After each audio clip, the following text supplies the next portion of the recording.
ฮัลโหลอ่ะสุขสบายดีเนาะพี่น้องเฮาเนาะ FC ทุกผู้ทุกคนเนาะอ่ะหลังจากที่ห่างหายมาดนเนาะอ่ะมื้อนี้ก็มา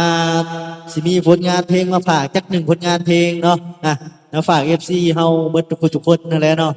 อ่ะเพิ่นขอมาเนาะขอเงินเมียไปเสียค่าห้องเนาะเพิ่นว่าเอาอาจารย์ดนตรีเฮาเนาะเอายามพี่น้อง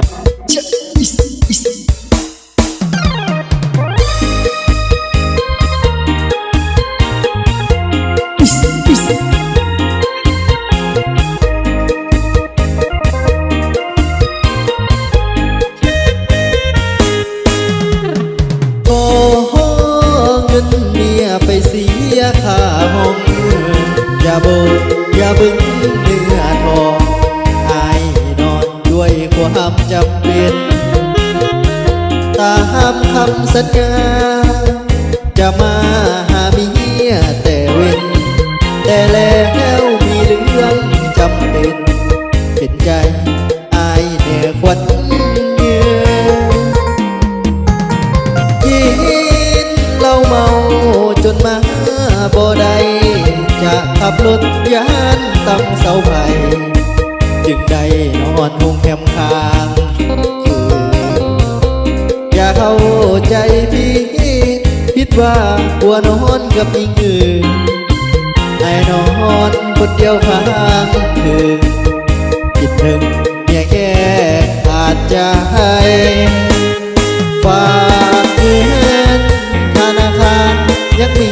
ดอกเบี้ยแต่ฝากเงินนำเมียขอยากลำบากหัวใจขอเงินแน่นะเมียอย่ามีแต่ให้ถ้าเบื่อเงินเดือนเมื่อใดจากแทนให้อย่าได้กังวลขอเงินเมียไปเสียค่าห้องต่อไปนี้ให้ขอนำหอจะบ่ทำอีกแล้วนะผมอายนอนคนเดียวบ่มียิ่งใดเกี่ยวบนถ้าหากอายนอนสองคน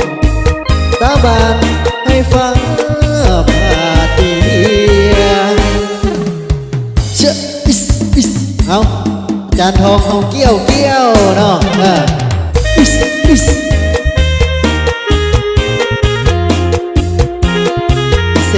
เศษก็ฝากไปลงทางบ้านแถลงเนาะ FC เฮาทางบ้านแถลงเฮาเนาะ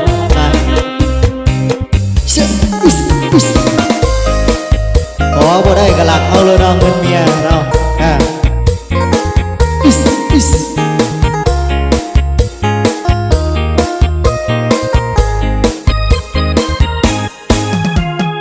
ฝากเงินธนาคารยังมีดอกเบี้ยแต่ฝากเงินนำเมียบ่อยากลำบากหัวใจขอเงินแน่นะเมียอย่ามีแต่ให้ถ้าเบื่อเงินเดือนเมื่อใดจากแทนให้อย่าได้กังวลขอเงินเมียไปเสียค่าห้องต่อไปนี้ให้ขอหับหองจะบ่ทำอีกแล้วนะอายนอนคนเดียวบ่มียิ่งใดเกี่ยวบนถ้าหากอายนอนสองคนสาบานให้ฟังพาเมีย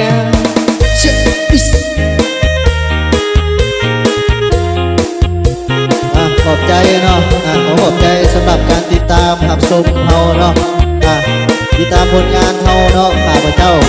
ต่อไปนี้เนาะขอกล่าวคำว่าขอขอบใจเนาะ